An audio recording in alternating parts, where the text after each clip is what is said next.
Olha, nesse período de pandemia, você com certeza já ouviu falar de anticorpos. Eles são uma parte essencial de nossas defesas imunológicas e impedem vírus de entrar nas células do corpo. Mas quando se trata do novo coronavírus, de acordo com pesquisadores, os anticorpos caem rapidamente após a infecção por Covid.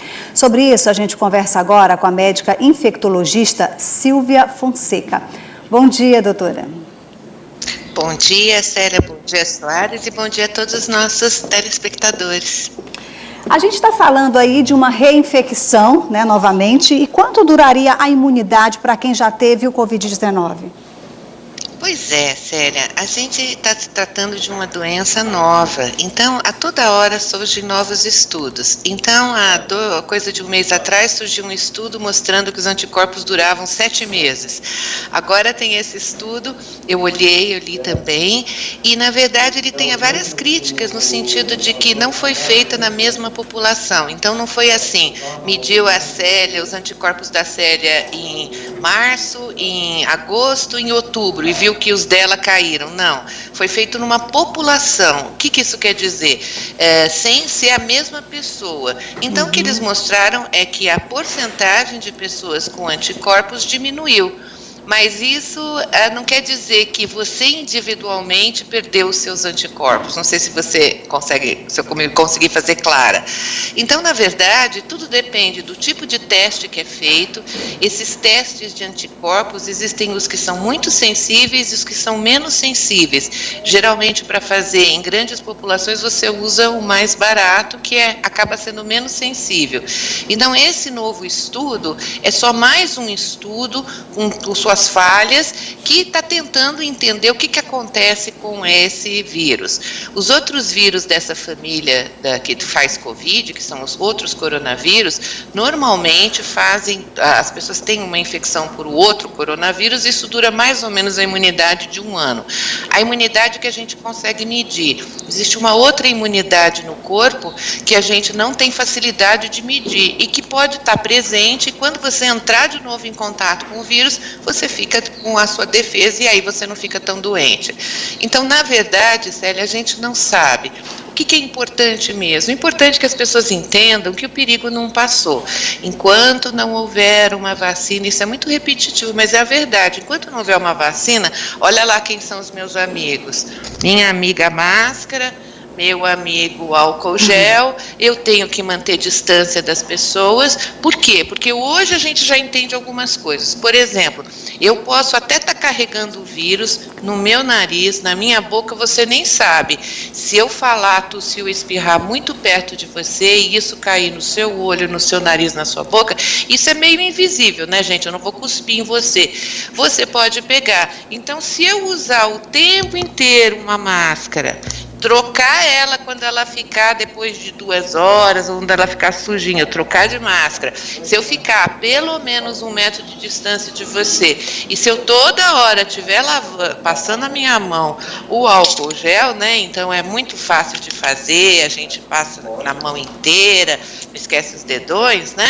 Se eu fizer isso o tempo inteiro, eu corto a cadeia de transmissão. É isso que a gente devia ficar prestando atenção, tá? São medidas tão simples, né? E medidas que precisam ser seguidas por todos, né, doutora? Porque principalmente os idosos, porque a imunidade deles também, eles correm risco, né? Fazem parte do grupo de risco, foram os mais afetados por essa doença.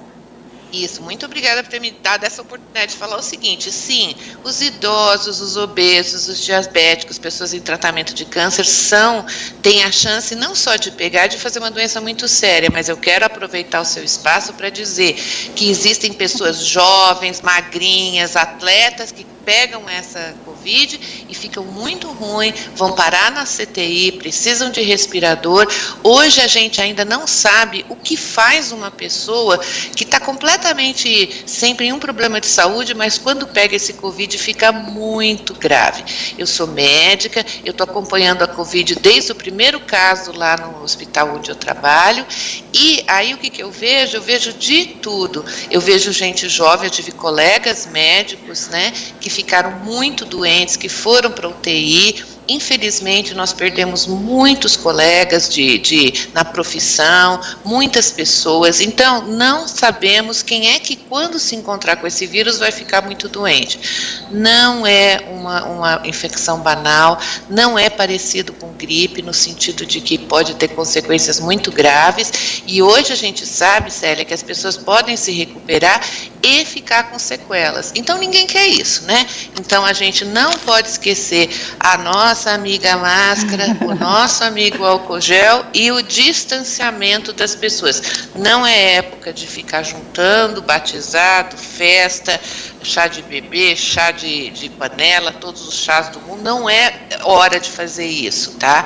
A gente tem que manter esse distanciamento, manter essas medidas até que a gente compreenda melhor essa doença. Não existem tratamentos que servem para todo mundo, os tratamentos que tem dependem muito de cada organismo, então não dá para falar, não, fica tranquilo, que toma um remedinho e passa, não é assim. Então vamos nos prevenir. Doutora Silvia, bom dia. Eu gostaria de saber da senhora sobre aquela imunidade de rebanho. Diante da situação, fica difícil, né, atingir essa imunidade de rebanho. Eu também queria saber, viu, Soares? Quando você souber, você me conta. A gente não sabe quantas pessoas têm que estar infectadas para ter a imunidade de rebanho. Infelizmente, no Amazonas, nós tivemos uma epidemia muito dura, muitas pessoas faleceram, e existem trabalhos dessa época que falam que até 40% da população foi contaminada. O que está acontecendo lá agora? Hospitais cheios, UTIs cheios, tudo de novo. Ou seja, eu posso dizer para você, Soares, que 40% não protege ninguém. E quando a gente faz aqui na região sudeste, a gente tem, assim, locais onde tem 5% de pessoas com anticorpos, 10%, e aí a gente ainda está vendo doença. Então, talvez seja como o sarampo, eu não sei se vocês sabem, mas o sarampo precisa de 95% de pessoas imunizadas para que o sarampo não circule. Quando no Brasil as mamães e os papais começaram a esquecer da vacina e a adesão à vacina caiu abaixo de 90%, nós começamos a ter surto de sarampo. Talvez o Covid seja assim. E deixar as pessoas se infectarem para tentar a imunidade de rebanho é, no mínimo, cruel, porque muita gente vai morrer. Então, essa não é um caminho para controle dessa doença. O caminho, eu vou falar mais uma vez, nossa amiga máscara, nosso amigo álcool gel e o distanciamento. Esse é o caminho, até que a gente compreenda melhor e tenha vacinas muito eficazes, vacinas distribuídas fartamente à população e que a gente compreenda, inclusive, quantas doses de vacina precisa ter, quanto tempo entre uma e outra, quantas vezes a gente precisa repetir essas vacinas. Então, nós temos um longo caminho pela frente. As pessoas precisam entender que este é o novo normal. Não vai passar no fim do ano. O ano que vem talvez seja melhor, mas talvez não seja. Então, as pessoas precisam entender que agora é máscara, é álcool, lavar a mão, distanciamento social. Doutora Silvia, muito obrigado pela sua contribuição aqui no Bom Dia Mirante. Tenho certeza que os nossos telespectadores ficaram bem esclarecidos. Um bom dia para a senhora. É para todos. Obrigada. Bom dia.